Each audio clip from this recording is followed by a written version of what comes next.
ராமானுஷர் பரமபதத்துக்கு எழுந்துள்ளார். அதுக்கப்புறம் ரொம்ப உலகமே அல்லாடி போச்சு.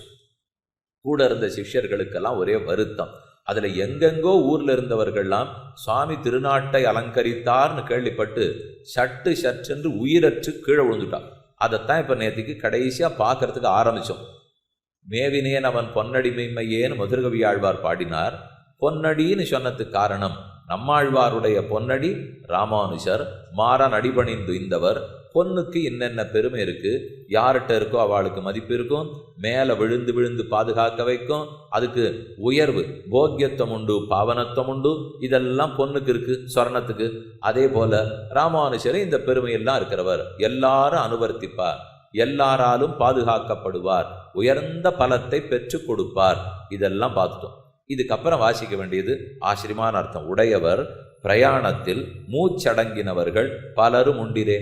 உடையவர் பிரயாணத்தில்னா திருநாட்டை அலங்கரிக்கிறதுக்கு பிரயாணப்பட்டுட்டார். அர்ச்சிராதியில போய் கன்னடிச்சோதி உயர்ந்த ஸ்ரீ வைகுண்டமாம் பரமதத்துக்கு திரும்ப சேர்ந்துட்டார். அதை கேட்டு மூச்சடங்கினார்கள் பலரும் உண்டு. சட்டு சட்டுன்னு மூச்சடங்கினான்னா உயிர் படுது. அவரவர்கள் பிராண தியாகம் பண்ண தியாகம் கூட பண்ணல, படுத்து. யாரும் போகணும்னு நினைக்கல. அவர் இருந்தா சத்தா, சத்தானா உயிர் மூச்சு சுவாமி. திடீர்னு மூச்சு நின்று படுத்து. இப்போ ஒருத்தருக்கு மூச்சு விட்டுட்டே இருக்கார், நின்று படுத்து. அதுக்கப்புறம் உயிரை விடணும்னு விடுவரா? மூச்சு நின்று படுத்துன்னு தெரிஞ்சு ஆகவே நாம இனிமே உயிரோடு இருக்கக்கூடாது இப்படின்னு யாரானு விடுவாளான்னு? மூச்சு நின்று படுத்துன்னு சொன்னா உயிர் படுத்துன்னு அர்த்தம். அதே போல மூச்சாட்டம் ராமானுஷன் விட்டால் அவர் போயிட்டார்னு கேள்விப்பட்டு உயிரை விடுறதில்லை. அவர் போயிட்டார்னா உயிர் போயிடும், அது தன்னடையே போயிடும் இல்லையோ. அதைத்தான் மூச்சடங்கினார்கள் பலரும் உண்டு. கணியனூர் சிறியாச்சான், அந்த சுவாமி கணியனூர் சிறியாச்சான் என்பார். உடையவரை பிரிந்து கணியனூரிலே எழுந்தருளி சில நாட்கள் கழித்தவாறே ஆச்சாரியனான உடையவரை சேவிக்க வேணும் என்று தேட்டமாய் எழுந்தருள ஸ்ரீரங்கத்துக்கு வந்து உடையவரை சேவிச்சுட்டு திரும்ப தன் ஊனுக்கு போயிட்டார். கொஞ்ச நாள் கழிச்சு திரும்ப சேவிக்கலாம் அப்படிங்கிறதுக்காக வருகிறார். நடுவழியிலே திருநாமதாரி கோயிலில் ஒரு திருநாமதாரி கோயிலில் நின்னும் வரக்கண்டு, இவர் வந்துட்டு வழியிலேயே நெத்தியில திருமண்காப்பெல்லாம் சாத்தின்னு இருக்கிற ஒருத்தர் பெருமானுடைய திருநாமத்தை தரித்தவர் எதிர்த்தாப்புல ஸ்ரீரங்கத்திலேயும் திரும்பி வந்துட்டு இருக்கார். இவர் அவரை பார்த்து கேட்கிறார், அவனை எங்கள் ஆச்சாரியனான எம்பெருமானார் சுகமே எழுந்துருளி இருக்கிறாரா, எங்க ஆச்சாரியன் சௌக்கமே இருக்காரா அப்படின்னு கணியனூர் சுவாமி அவரை பார்த்து கேட்கிறார். அவனும் உடையவருடைய பிரயாணத்தை சொல்ல, இல்லை அவர் இப்ப பூலோகத்தில் இல்லை, அவர் இந்த லோகத்தை துறந்து தன்னுடைய கடைசி திருமேனியும் விட்டு புறப்பட்டு போயிட்டாருங்கிறத சொல்லுகிறார். எம்பெருமானார் திருவடிகளே சரணம் என்று மூச்சடங்கினாரிரே. அதை கேள்விப்பட்ட உடனே எம்பெருமானார் திருவடிகளே சரணம் உயர்த்த குரல்ல சொன்னார். அப்படியே மூச்சடங்கி விழுந்துட்டார். குமாண்டூர் இளையவெல்லி என்கிறவர் திருப்பேரூரிலே எழுந்தருளி இருக்க செய்தே ஒரு நாள் ராத்திரி சொப்பனத்திலே உடையவர் அநேகம் ஆயிரம் ஆதித்யர்கள் சேர உதித்தா போலே நிரவதிக தேஜோரூபமான திவ்ய விமானத்திலே ஏறியருளி அந்த சுவாமி சயனிச்சிருந்தார். தூக்கம் வருது, முடிச்சென்றிருந்தவர் தூங்கினார். முதல்ல சொப்ன தசை. அந்த சொப்ன தசையில உடையவர் அவருக்கு சேவை சாதிக்கிறார். எப்படி இருக்கார்னு காட்சியை விளக்கிறார். திவ்ய விமானத்திலே அநேகம் ஆயிரம் ஆதித்யர்கள் சேர உதித்தாற் போலே பல்லாயிரம் சூரியர்கள் பளீர்னு ஒரு இடத்துல இருந்தா எப்படி இருக்கும், அது ஒன்று உதித்தாற் போல திவ்யமான விமானம். அந்த விமானத்துல சுவாமி ஏறிண்டு நிற்க பரமபதத்துக்கும் பூமிக்கும் நடுவே நிரவகாசமாம்படி பரமபதநாதன் அனந்த கருட விஸ்வக்சேனாதிகள் தொடக்கமான அநேகமாயிரம் நித்தியசூரிகளும் ஒரு விமானத்துல பூலோகத்திலேருந்து உடையவர் ஏறி அமர்ந்துட்டார். அது மேல் நோக்கி போறது. ரொம்ப தூரம் இருக்கும் இல்லையோ, சூழ்ந்து அகன்னு ஆழ்ந்து உயர்ந்த முடிவில் பெரும்பாள் மூல பிரகிருதி கடைசியில் இருக்கு. அர்ச்சிராதி மார்க்கத்திலேயே 12 லோகங்கள் தாண்டி ஆகணும். முதல்ல நம்மளது அர்ச்சிஸுங்கிற லோகம், அதுக்கப்புறம் பகல்ங்கிற லோகம், அதுக்கப்புறம் சுக்லபக்ஷங்கிற லோகம், அதுக்கப்புறம் உத்தராயணம்ங்கிற லோகம், அப்புறம் சம்பத்சரம், அப்புறம் வாயு லோகம், அதுக்கப்புறம் சூரிய லோகம், அப்புறம் சந்திர லோகம், அப்புறம் வித்யுத்து மின்னுல் லோகம், அப்புறம் வருண லோகம், அதுக்கப்புறம் இந்திர லோகம், அப்புறம் பிரம்மாவின் சத்தலோகம், அதுக்கப்புறம் மூல பிரகிருதி. இதை தாண்டினா தான் விரஜா நதியே வரும். அப்படின்னா இது எவ்வளவு ஆகாசம் இருக்கும். இந்த ஆகாசத்துல முழுக்க துளியும் இடம் மிச்சம் இல்லாமல் பெருமான், திருவனந்தாழ்வான், விஸ்வக்சேனர், கருடர், நித்தசூரிகள், முக்தாத்மாக்கள், தேவர்கள், ரிஷிகள், இவா இத்தனை பேரும் புடை சூழ இங்கிருந்து அங்கு போற வரைக்கும் எத்தனை அங்குலம் இருக்குமோ அத்தனை இடத்துலையும் தம் பக்தர்களோட அடைச்சிட்டு நிற்கிறாராம். இங்க இருந்தது எவ்வளவு தூரமோ அத்தனை தூரத்துக்கு பெருமான் நின்றுண்டு அநேகமாயிரம் நித்திய சூரிகளும் ஆழ்வார் நாதமுனிகள் தொடக்கமான அளவிறந்த முக்தர்கள் தாமுமாக சங்க காஹள பேரிகள் தொடக்கமான வாத்திய கோஷங்களுடனே வந்து உடையவரை எதிர்கொண்டு திவ்ய விமானம் முன்னே நடக்க தாமும் பரிகரமும் பின்தொடர்ந்து போகிறதாக கண்டு, அந்த திவ்யமான விமானம் மேல பறக்கிறது. அத்தனை கோடி பேர் அளவு சொன்னது ஆச்சரியம். ஆகாசம் முழுக்க நிரவகாசமாகங்கிறார். அப்படின்னா இவ்வளவு பெரிய ஆகாசத்துல இடவழியே தெரியலையாம், அவ்வளவு கூட்டம். வைகுண்ட ஏகாதசி அன்னைக்கு இல்ல திருத்தேர் அன்னைக்கு தெரு தெரியலையன்னா தெரியாது, தெருவே தெரியாது, பக்தர்கள் திருவடி தான் தெரியும். அத்தனை கூட்டமா இருக்கிறாளோ இல்லையோ. அத்திவரதர் பெருமாள் என்ன கூட்டம் வந்து தெருவே தெரியல சுவாமி. எங்க காஞ்சிபுரமே தெரியல, பின்ன யார் இருக்காள்னா காஞ்சி வாசிகள் தான் இருக்கா. காஞ்சிபுரம் தேவப்பெருமாளுடைய திருவடி தொழுதவாள்கள்லாம் இருக்கா. அப்ப அத்தனை கூட்டம் வந்திருக்கு, கூட்டம் வந்திருக்கு. அதை போல இதெல்லாம் இங்க இருக்கிற கூட்டமா? ஆனா இப்ப சொல்றது அர்ச்சிராதி முழுக்க கூட்டம், ஆகாச பரப்படங்களும் கூட்டம். அந்த கூட்டத்துல அப்படியே ஊர்ந்து இந்த விமானம் மேல போறது.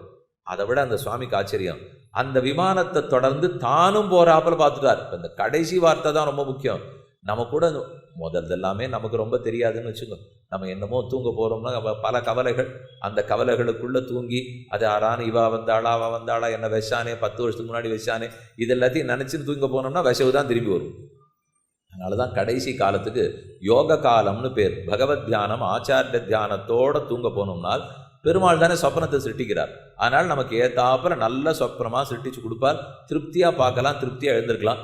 சொப்னத்திலேயே தாண்டிவிட்டா சுஷுப்தி தசை, அப்ப மனசை அடங்கிட போறது, ஆழ்நிலை உறக்கம்னு போடுவோம். அந்த சுவாமி அந்த விமானத்தை தொடர்ந்து தானும் போறதா கனவு கண்டுட்டார். திடுக்கிட்டு எழுந்திருக்கிறார்.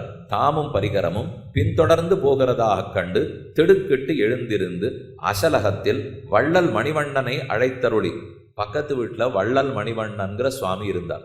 அவரை கூப்பிட்டு, எங்கள் ஆச்சாரியனான எம்பெருமானார் திவ்ய விமானத்திலே ஏறியருளி பரமபதநாதன் நித்திய சூரிகளும் தானுமாக எதிர்கொள்ள முகமன் கூறி எல்லாருமே வந்தவர் எதிர்கொள்ள மாமணி மண்டபத்துன்னு பூர்ண கும்பம் கூட்டு பெருமாளும் பரிகரங்களும் கூட்டின்னு போறாளாம்.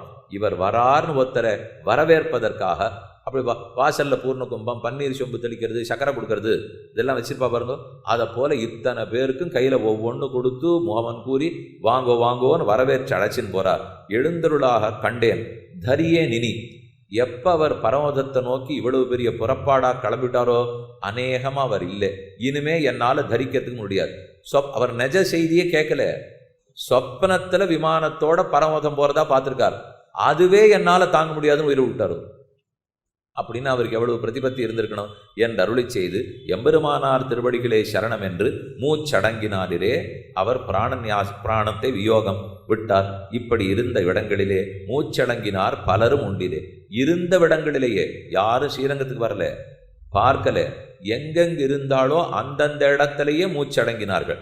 அருகிருந்தாரை ஏற்கவே ஆணையிட்டு விலக்குகையாலும் தரிசனார்த்தங்களை பவர்த்திக்க வேண்டி பெருமாள் வலிய விட்டு வைக்கையாலும் அருகிலிருந்த முதலிகள் ஆற்றாமைப்பட்டிருந்தார்கள். எங்கெங்கயோ இருந்தவா சட்டு சட்டுன்னு உயிரை விட்டுட்டாலே, ஏன் பக்கத்திலே இருக்கிற முதலியாண்டான் இன்னும் உயிரோடு இருந்தார்? ஏன் எம்பார் உயிரோடு இருக்கணும்? ஏன் பராசர பட்டர் உயிரோடு இருக்கணும்? அப்ப அவர்களுக்கெல்லாம் ராமானுஜரிடத்துல பக்தி குறைவா இருந்திருக்குமோ? இப்ப நம்ம பார்த்த தள்ளி தள்ளி இருக்கிறவர்களுக்கெல்லாம் பக்தி அதிகமா இருந்திருக்குமோன்னு கேட்டுக்கிறார். இப்போ நியாயமான கேள்வி தானே. நல்ல வேளை இந்த மாதிரி கேள்விகளும் நமக்கு தோன்றதில்லை. ஆனா இது யாரானு கொஞ்சம் நாஸ்திக எண்ணம் இருந்தா நமக்கே அப்பப்ப நாஸ்திக எண்ணம் வரும், ஆஸ்திகனுக்கே வரும். அது வர்ற சமயத்துக்கு இந்த மாதிரி கேள்வி தோணி போச்சுன்னா இது பெரிய ஆச்சாரிய அபச்சாரம். அப்படிலாம் அவர்களுக்கு ஞானம் இருந்திருக்குமா? பக்தி குறைச்சலா இருந்திருக்குமா? பின்ன ஏன் அப்படி வச்சிருக்காள்னால் அதுக்கு தான் சமாதானம் சொல்றார். ஒரு உதாரணம் சொன்னா சட்டுன்னு புரிஞ்சு போடும். கோகுலத்து பெண்டிர்கள் எல்லாம் கண்ணனை அடியணுங்கிறதுக்காக ஹேமந்த மாசத்தில், ஹேமந்த ருதுவிலே முதல் மாசமான மார்கழி மாசம் மார்கழி நோன்பு நோற்றார்கள். இந்த சரித்திரம் கேள்விப்படுறோம். அதுதான் மார்கழி திருப்பாவு 30 பாசுரம். அதுல வெளியில நிறைய பேர் நின்றுருக்கா, உள்ள கொஞ்சம் பேர் தூங்கிட்டு இருக்கா. எழுந்திரா எழுந்திரா எழுந்திரான்னு வெளியில இருக்கிறவா எழுப்புறாளோ இல்லையோ?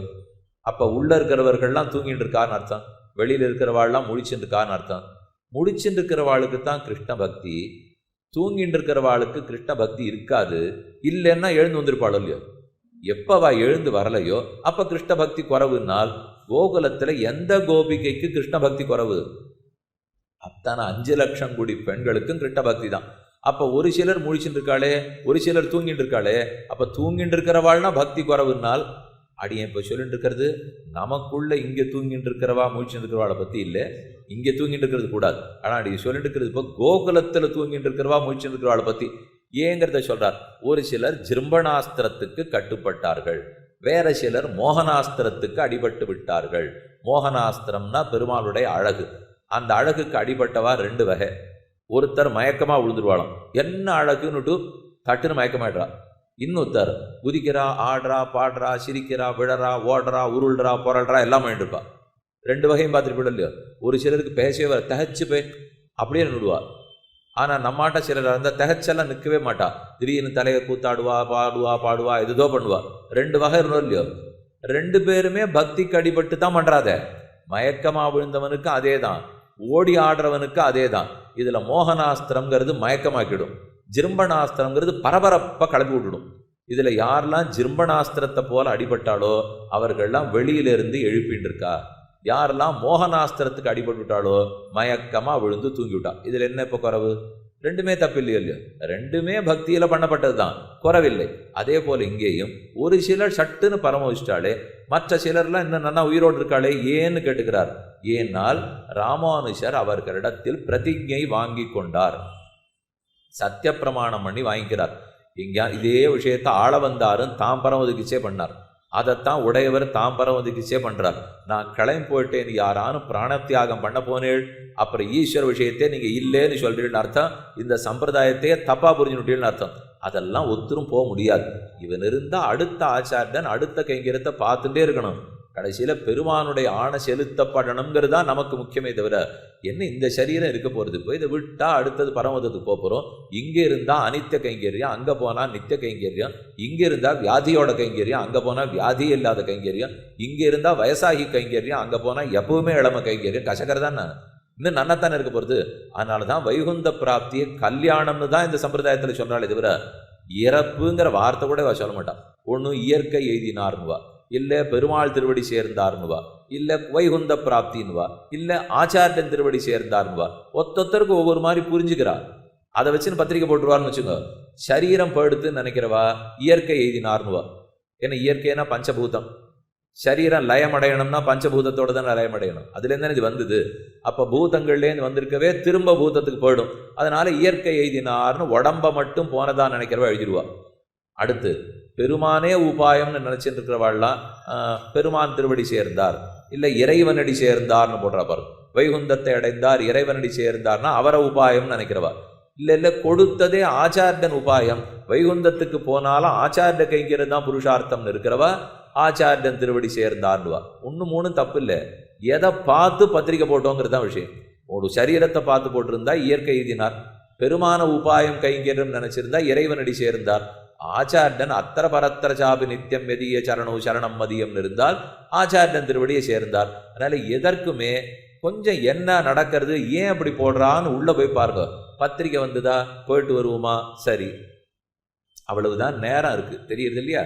அப்ப நேரம் இருக்குன்னா சொன்னத்தையானு ஒத்துக்கணும். அப்ப அவரவர்களுக்கு மூச்சடங்கிடுத்து சிலர் மட்டும் உயிரோடு இருக்கிறார்கள் என்னால், ஏனால் அருகிருந்தாரை ஏற்கவே ஆணையிட்டு விலக்குகையாலும், நான் ஆணை பண்றேன், நீங்கள்லாம் உயிர் தியாகம் பண்ணக்கூடாது, எனக்கு அப்புறம் நீங்க இருக்கணும் அப்படின்னு விலக்கி தரிசனார்த்தங்களை பிரவர்த்திப்பிக்க வேண்டி பெருமாள் வலிய விட்டு வைக்கையாலும், இந்த தரிசனத்தினுடைய அர்த்தத்தெல்லாம் நன்னா பிரச்சாரத்துக்கு கொண்டு வரணும், அதுக்கு நீங்க 10 பேர் இருந்தா தானே முடியும் அப்படிங்கிறதுக்காக விட்டு வைக்கையாலும், இப்படி அருகில் இருந்த முதலிகள் ஆற்றாமைப்பட்டிருந்தார்கள்.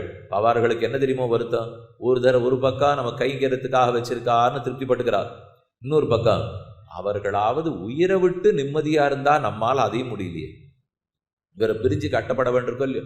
அப்ப பிரிந்து முடிந்து, அடிக்கடி வியாக்கியானத்தில் வரும், பிரிந்து முடிந்து போக முடியல, பிரிந்து முடிந்து போகணும்னா அப்படின்னா முடிஞ்சுடணும், முடிஞ்சா பிழை சொல்லாம இல்லையா, முடிந்து பிழைக்கான்னு எழுதுவா. அப்படின்னா பெருமான பிரியரும் சம்ஸ்லேஷம் கிடைக்கல, முடிஞ்சு போயிட்டானாலும் பிழைக்கலாம். ஆனா முடியவும் விடாமல் அனுபவத்தையும் கொடுக்காமல் ரெண்டும் இல்லாத சமம் கொடுத்தால்னால் அது பெருமானுடைய ஆசை. இப்படி தம்முடைய விஸ்லேஷத்தில் ஆசிரித்தர் மூச்சடங்கும்படியான வைலட்சண்யமுடையார் ஆயிற்று உடையவர் தாம் இருப்பது. தம்முடைய அடியார்கள் எல்லாம் தம்மை பிரிந்து மூச்சே அடங்கிடும் அப்படிங்கிற பெருமையோடு இருந்தவர் உடையவர். உடையவர் திருக்குறுகைப்பிரான் பிள்ளானுக்கு திருவாய்மொழி பிரசாதிக்கிற போது இவர் தான் முதல்ல திருவாய்மொழிக்கு வியாக்கியானம் பண்ணவர். 6000 படிங்கிற வியாக்கியானம் இவர் மூலம்தான் தொடங்கித்து ராமானுஜருக்கு அபிமானமுத்திரர்னு பேர் எடுத்தவர் திருக்குறுகைப்பிரான் பிள்ளான் குருகேசர். அவர் சாதித்த போது பொலிக பொலிக வந்தவாறே 552 திருவாய்மொழி பொலிக பொலிக பொலிக போயித்து வல்லுயிர் சாபம் என்று வந்தவாறே திருக்குறுகைப் பிரான் பிள்ளான் ஹர்ஷபுலகித காத்தராய் மயிர்கூச்செறிந்து ஒரே சந்தோஷத்தோட விஸ்மயாவிட்ட சித்தராய். அவர் அந்த பாட்டுக்கு ராமானுஜர் அர்த்தம் சொல்லிகிட்டே இருக்கார், கேட்டுட்டே இருக்கார். அவரை பார்க்கறச்சே இந்த பாட்டை நம்மாழ்வார் இவரை நினைச்சுதான் பாடியிருக்கார். அது இல்லாம யாரையோ சொல்றாப்புல இவர் நம்ம காலக்ஷேபம் சொல்லிட்டு இருக்கார். பத்திரா இவர் தான் சொல்லிட்டு இருக்கார், கலியும் கெடும் கண்டுகொள் மின், இந்த கலி அத்தனை வீணாயிடும், ராமானுஜர் அவதரித்து கலி கொடுமையை போக்கிடுவார்னு ஆழ்வார் பாடிட்டு இருக்கார். அதை உடையவரே சொல்லிட்டு இருக்கார். இவர் ஆடுறார் பாடுறார் கூத்தாட ஆரம்பிச்சிட்டார். அவர் என்னது கோட்டியார்லாம் வெறும் உட்காந்துருக்கார், நீர் மட்டும் இது ஆடிட்டு இருக்கிறே, என்ன சமாச்சாரம் அப்படின்னு அவர்கிட்ட கேட்கிறார். இது என்ன வேறுபாடு தோற்றுகிறான் என்றீர், உம்மை மட்டும் பார்த்தா ஏதோ அழறீர் சிரிக்கிறீர் தலையெல்லாம் ஆற்றீர், என்ன உமக்கு எல்லாரும் உட்காண்டிருக்காளே வெறுமைன்னு உடையவர் கேட்கிறார். ஆழ்வார் தேவரியருடைய திருவவதாரத்தை கடாட்சி தருளி நீர் அவதரிக்கிறத பார்த்தே அதை நடக்க போறதுங்கிறத தெரிஞ்சுட்டே கலியும் கெடும் கண்டுகொள் மின், கண்டுகொள் மின்னா வரப்போறவா பாருங்கோங்கிறார் ஆழ்வார். கண்டுகொள் மின் நடக்க போறதா இல்லையா பாருங்களேன்னு சொல்லுவோம் இல்லையோ, அதை போல கடியங்களும் கண்டுகொள் மின், பின்னாடி இருக்க போறவர்கள் பார்க்க போறீர்கள், நான் இருக்க போறதில்லை, நான் வைகுந்தத்திலேருந்து பார்க்க போறேன், ஆனா கண்டுகொள் மின் நீங்கள் இருப்பீர்களோ இல்லையோ. நாள் நமக்கு என்ன ஆழ்வார் மட்டும் இருக்க மாட்டார்னா நம்ம மட்டும் இருப்போமான்னா, ஆழ்வார் காலத்தில் இருக்கிறவாளுக்கு தான் அவர் பாடியிருக்கணும்னால், ஒருவேளை நாம இருந்தா நிச்சயமா மாறி மாறி 5000 வருஷம் பிறந்துருப்போன்ற நம்பிக்கையோன்னு ஆழ்வாரா இருந்தா உடனே போயிடுவார்னு தெரியுது. நம்மளை பார்த்து கலியங்கெடும் கண்டுகொள் பின்னால் முதல் கேள்வி என்ன கேட்கணும், சுவாமி அப்ப என்ன அத்தனை நாள் நான் இருக்கணுங்கிறீரா? 5000 வருஷம் இருக்க முடியாது, என்னால் இருக்கலாமே, 60 பிறவி எடுத்தா 5000 வருஷம் இருக்க மாட்டோமா? ஒரு வருஷத்துக்கு ஒரு பிறவைக்கு ஒரு 80 வயசு போட்டுங்களேன், போட்டுட்டா தானே 5000 என்ன 50 லட்சம் பிறவி இது வரைக்கும் எடுத்திருக்கோம், அனந்த கோடி எடுத்து நல்ல வேளை கலியும் கெடும்னால் அந்த சுவாமி அவதரித்த பிற்பாடு நீங்க இருக்க வேண்டிய தேவையில்லை, அவர் அவதரித்த வரைக்கும் இருக்கணுமே தவிர அப்ப பின்னால் ஆடும் மாடும் கோழியும் குதிரையும் இன்னும் மனுஷனா பிறந்து மோட்சம் போறது காத்துட்டு இருக்கோம், அவ்வளவுதான் சொல்ல வேண்டும். அப்ப தேவரீரும் அப்படியே தேவரீரும் உருக்கள் தோறும் நாமே இதுக்கு விஷயம் என்று தொட்டு காட்டி அருளிச்சு. அவர் ரொம்ப விசேஷமா அர்த்தம் சொல்றார். ஒவ்வொரு பாட்டா அவர் சொல்லிட்டு இருக்கார். பொலிக பொலிக பொலிக போயித்து வல்லுயிர் சாபம் நலியும் நரகமும் நைந்த நமனுக்கிங் ஆதொன்னுமில்லை கலியும் கெடும் கண்டுகொள் மின். இதுல எந்தெந்த இடத்துல எல்லாம் நல்லது நடக்கணும் தீயது போகணும்னு வருமோ அந்தந்த இடம் வரச்சே உடையவர் என்னமோ தன்னை அப்படி தொட்டே சொல்லிட்டாராம். அப்ப நீரும் ஒவ்வொரு பாட்டா தொட்டு காட்டியே சொல்லிட்டு வரீர். அப்ப அந்த பாட்டுல நீர் எங்க தொட்டீர் நான் தொடர்பு படுத்தி பார்த்தேன். ஆழ்வார் உம்ம நினைச்சுட்டு தான் பாடியிருக்காருங்கிறத தெரிஞ்சுட்டேன். அவர் அபிப்பிராயம் அது, உம் அபிப்பிராயம் இது, நாமே இதுக்கு விஷயம் என்று தொட்டு காட்டி அருளிச்சு. அத்தை எல்லாம் இப்போது நினைத்து ஹர்ஷ பரவசனாய் அந்த நினைவுல தான் எனக்கு ஆனந்தம்.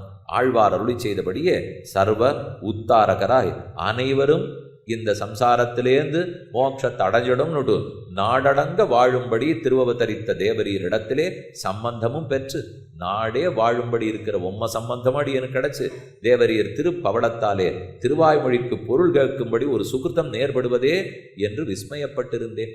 உம்ம திருவாக்கால திருவாய்மொழி காலக்ஷேபம் கேட்கிற பாக்கியம் கிடைச்சுடுத்தேன். இங்கேயே உங்க வயசானவா ஒரு 70-80 வயசுக்காரா இருக்கான்னு வச்சுக்கோ, நீங்க இன்னும் எவ்வளவு பெரிய வாழ்ட்டெல்லாம் காலக்ஷேபம் கேட்டிருப்பேன். அந்த நாளில் கேட்டிருக்கேன், என்னமா இருக்கும் சார் இது, இந்த மாதிரிலாம் இல்லை. இப்போ அதுதான் யாரை வேணா கேட்டு பாருங்க, அதுவாக தான் இருந்ததுன்னுவா. என்ன அப்படி கேட்டிருந்தீங்கனால் பெருசாக ஞாபகம் கூட இருக்காது. ஆனால் அந்த அனுபவம் திரும்பி வராதுங்கிற மொழி, அந்த அனுபவம் தான். நினைச்ச அனுபவம் தோன்றது, சொன்ன விஷயம் கூட ஞாபகம் இருக்குமா தெரியாது, ஆனால் கேட்ட அனுபவம் தெரிகிறது இல்லையோ. இதை நேர ராமானுஜர் திருவாக்குலேருந்தே கேட்டிருந்தா அவளுக்கு எவ்வளவு பாக்கியமா இருந்திருக்கும். அதைத்தான் சொல்லி ஆனந்தப்பட்டுக்கிறார் அவர். ஒரு சுகிருத்தம் நேர்படுவதே என்று விஸ்மயப்பட்டிருந்தேன். உடனே நான் பண்ண பூர்வ ஜென்ம புண்ணியம்லாம் அவள் சொல்லிக்க மாட்டா. இவ தான் எங்கிட்ட ஒண்ணுமில்லேன்னுக்கிறாளே, அப்ப இது யாரா இருக்கும்? சுகிருத தேவருங்கிற பெருமாளா தான் இருக்கணும். அவர் தான் நமக்கு பூர்வ சுகிருத்தமா இருந்து கொடுத்துருக்கணும். உடையவர் மிகவும் உகந்தருளி அன்று ராத்திரி காலத்திலே பிள்ளானை அழைத்தருளி. இப்படி இவர் பகல்ல காலக்ஷேபத்து போது சொன்னாரா, அன்னைக்கு ராத்திரியே திருக்குறுகிப்பிரான் பிள்ளான உடையவர் கூப்பிடுறார். அழைத்தருளி அவர் திருக்கையை பிடித்து கொண்டு பேரருளாளர் சந்நிதியிலே அழைத்து கொண்டு எழுந்தருளி. அடுத்து பேரருளாளர் சன்னதினா அவருடைய திருவாராதன பெருமாள் பேரருளாளர் பெருமாள். காஞ்சி பேரருளாளர், வரந்தரும் மாமணிவண்ணன் பேரருளாளன், அது ஒரு பக்கம். இப்போ இன்னைக்கு நீங்கள் ஸ்ரீரங்கத்தில் ராமானுஜர் சன்னதி சேவிக்க போனீங்கன்னால் பெருமானார் திருவாராதனம் பண்ணின பெருமாள் வரதராஜ பெருமாள்னு சேவை பண்ணி வைக்கிறவருங்க. எவ்வளோ சின்ன விக்கிரகமாக இருக்கார், இவ்வளவு தான் இருப்பார். நமக்கு ராமானுஜர்னு உடனே பெருசாக வச்சுருக்க மாட்டாரோன்னு தோணும். ராமானுஜர் பெரியவர், அதுக்குன்னு பெருமாள் விக்கிரகம் பெருசாக தான் வச்சுக்கணுங்கிற தேவையில்லை அவருக்கு. அவர்கள்லாம் சின்ன சின்ன விக்கிரகத்தோடே இருந்திருக்கா. அவர் அதுக்கு பிற்பட்ட காலத்தில் உடையவர் விக்கிரகத்தை தான் நம்ம பெருசாக வச்சுக்கணும். அவர் தேள பண்ணிட்டு இருந்தவாள்லாம் சின்ன சின்ன திருமேனியோடு இருந்திருப்பார். மேலும் அவருக்கு யோகம் அதிகம், தியானம் அதிகம், ஆச்சாரிய கட்டாட்சம் அதிகம். அதன் மூலமே தான் வளர்ந்திருக்கா எல்லாரும். அதனால் அவர் அந்த பெருமாள் முன்னாடி போய் திருக்கையை பிடித்து கொண்டு பேரருளாளர் சன்னதியில் அழைத்து கொண்டு எழுந்தருளி தம்முடைய திருவடிகள் இரண்டையும் அவர் முடியிலே வைத்தருளி. தன்னுடைய 2 திருவடியை எடுத்து திருக்குறுகிப்பிரான் பிள்ளானுடைய திருமுடியில் வைத்து, இத்தையே தஞ்சமாக பற்றி விஸ்வசித்திரும், இதுதான் உமக்கு தஞ்சம்னு பற்றி விசுவாசத்தோட இரும், உம்மை அடைந்தாருக்கும் இத்தையே காட்டி கொடும், உம்மை யார் வந்து ஆசிரியித்தாலும் இந்த திருவடிகள் தான் ஒரே உபாயம் அப்படிங்கிறத நீர் அவர்களுக்கு சொல்லும் என்று அருளி செய்து, நாளை பேரருளாளர் சன்னதியிலே தொடங்கி திருவாய்மொழிக்கு ஸ்ரீ விஷ்ணு புராண சங்கையிலே 6000 கிரந்தமாக வியாக்கியானம் பண்ணும் என்று நியமித்தருளினார். நாளைக்கே தேவப்பெருமாளிடத்தில் அனுமதி வாங்கிக்கும். விஷ்ணு புராணத்துக்கு 6000 ஸ்லோகம், அதே கணக்கில் முதல் வியாக்கியானம் 6000 படிங்கிறது நீர் செய்யும் என்று நியமித்தருளினார். இத்தால் தம்முடைய உத்தாரகத்துவத்தை வெளியிட்டருளினாராயிற்று. தாம் தான் உத்தாரகாச்சாரியன்.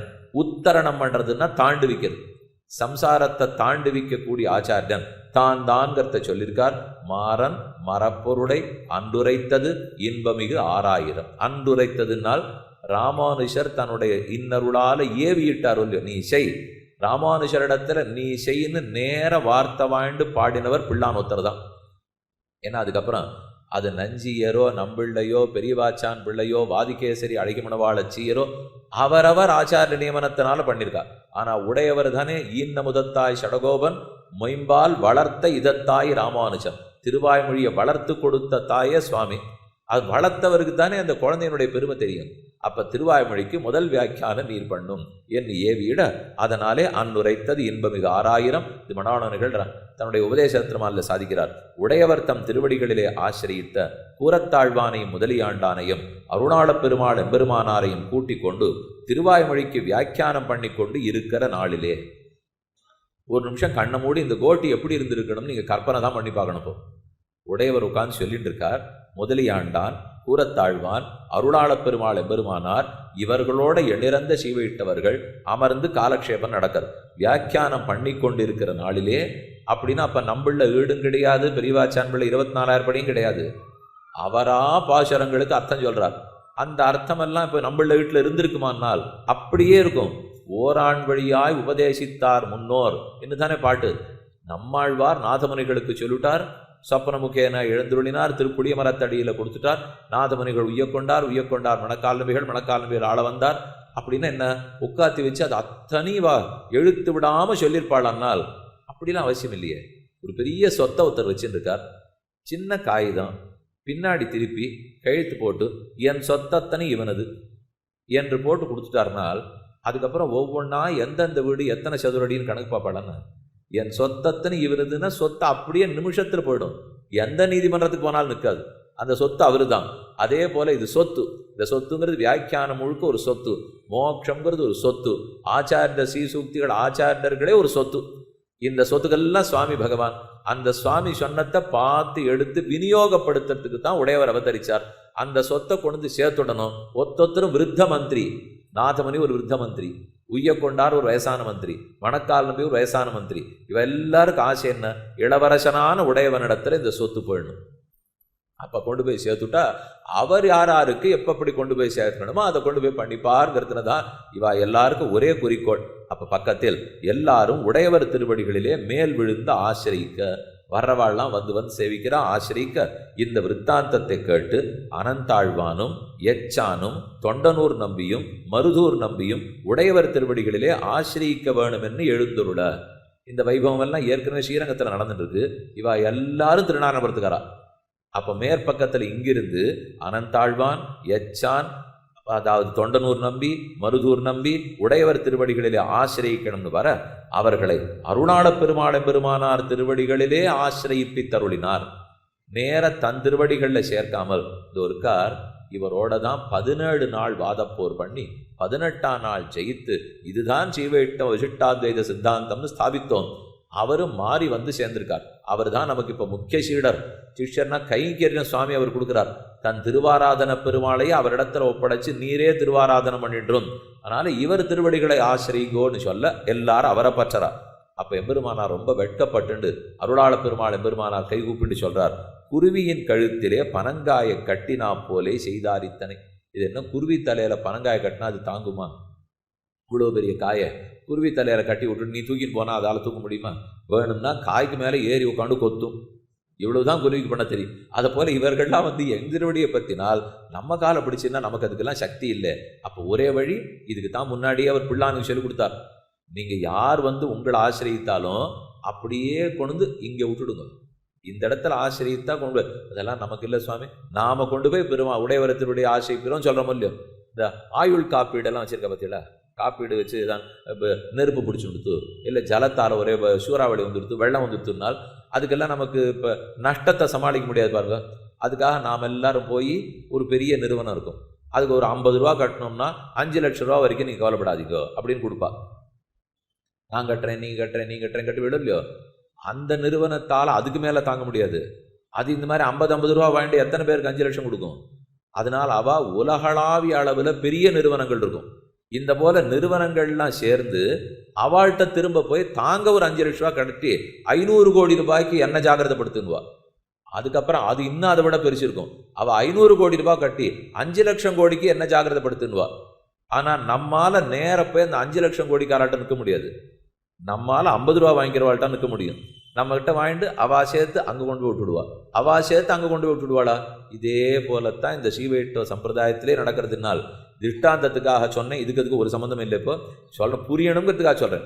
இவர்கள்லாம் கொண்டு போய் நம்ம ஆச்சாரியன் கொண்டு போய் உடையவர் இடத்துல சேர்த்துடுறார், அவர் போய் ஆழ்வார் இடத்துல சேர்த்துடுறார், அவர் போய் பெரிய விராட்டியார் இடத்துல சேர்த்துடுறார், அவர் போய் பெருமாள்கிட்ட சேர்த்துடுறாருனால் ஒத்தொத்தர் நில மேற இன்னும் நிறையா தாங்கக்கூடியவா நிறையா தாங்கக்கூடியவா. அதனால தான் அருளாள பெருமானார் சாதிக்கிறார், நம்ம அதெல்லாம் ஏதோ குருவி தலையில் பனங்காய வச்சாப்பில் இருக்கு, எங்களால் தாங்க முடியாது, உம்மட்டையே விட்டுடுறோம் என்று இதுக்கெல்லாம் எனக்கு அதிகாரம் போராது.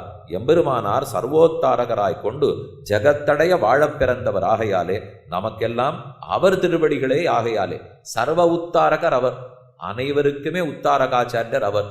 ஆனாலே எம்பெருமானார் திருவடிகளே தஞ்சம் என்று விஸ்வசித்து நிர்பரராய் இருங்கோள், பாரமில்லாமல் அவர் திருவடியே நம்பி இருங்கோள் என்றருளி செய்தார். பின்பு உடையவர் அவர்களை அழைத்தருளி, நாம் பகவத் சம்பந்தம் பண்ணினோம் இல்லை என்று குறைப்பட்டிராதே கிடீர்கோள், அவர் பண்ணினதே நாம் பண்ணினது, உங்கள் பேற்றுக்கு நாமே கடவோம் என்றருளி செய்து திருவடிகள் இரண்டையும் நெருக்கி வைத்தருளி இத்தையே தஞ்சமாக நினைத்திருங்கோள் என்று அருளி செய்தார்.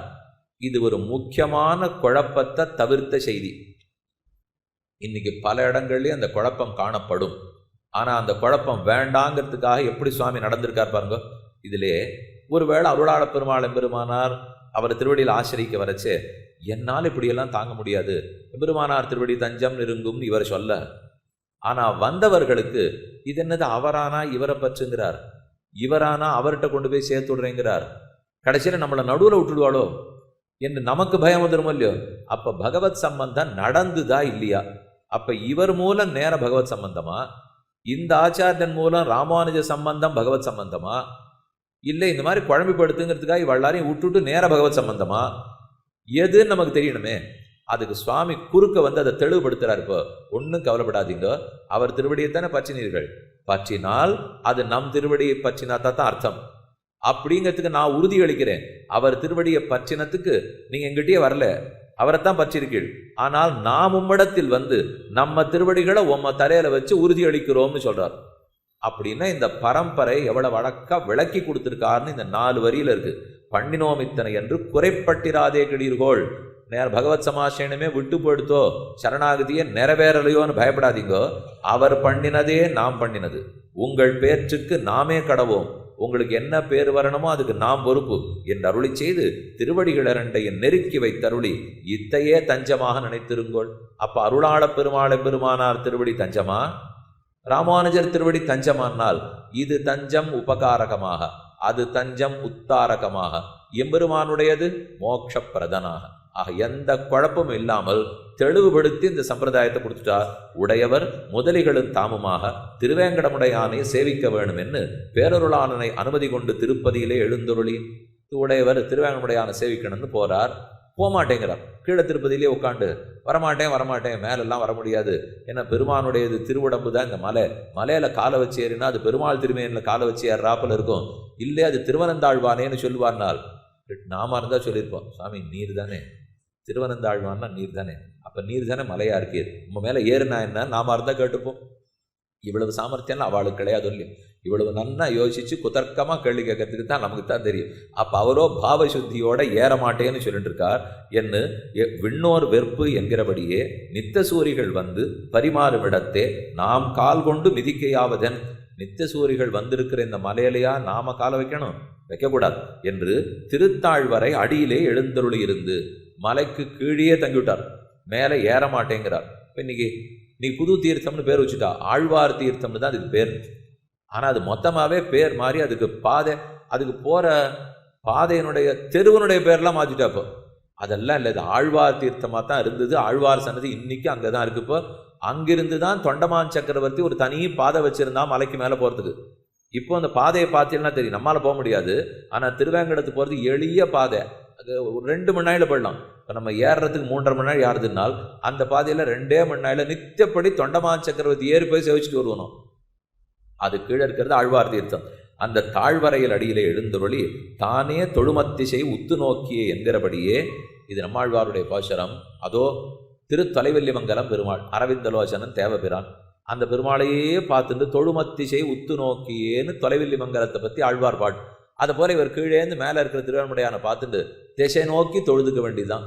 நம்மளால மேலே ஏற முடியாது. தொண்டனூர்ல இருந்துட்டு அப்படித்தானே யாதவாதிரியை தொழுதுந்தார், மேலேயே ஏறாமல் போக முடியல. இப்போ அதனால கீழே இருந்து கொண்டு தொழுது வந்தார். தொழுமத்திசை உத்து நோக்கி என்கிறபடியே திருவேங்கடமுடையானை திசை கை கூப்பி சேவித்து மீண்டு எழுந்துள்ளுவதாக உத்தியோகித்த வளவிலே இங்கிருந்தே சேவிச்சுட்டு திரும்பி வந்துடுவோம். இப்பவும் பல பேர் சீட்டு கிடைக்காது, கூட்டம் 1 நாள் ஆகும்னுவா.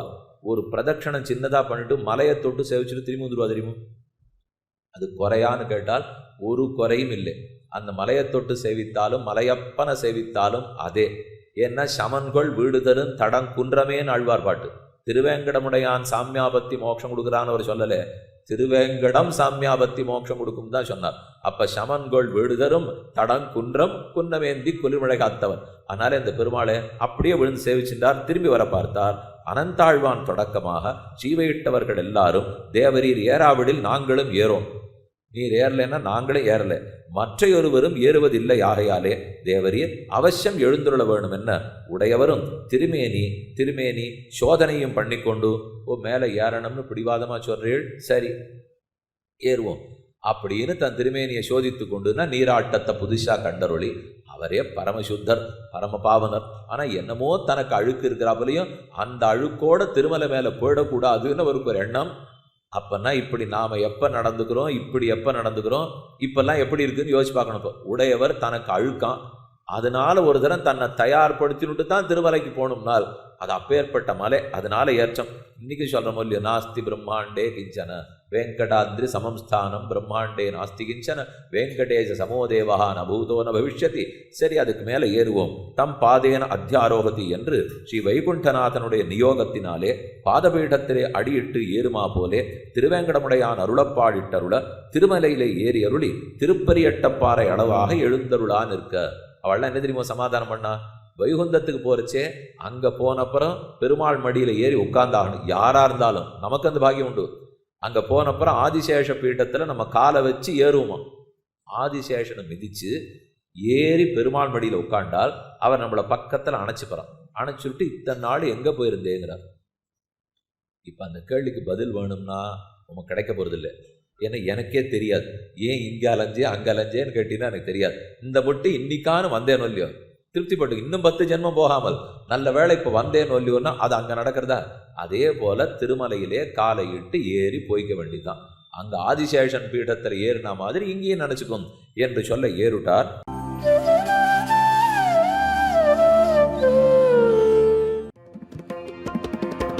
यतिराज यतिराज यतिराज जय हो, यतिराज यतिराज रामानुज जय हो, रामानुज जय हो। यतिराज यतिराज यतिराज जय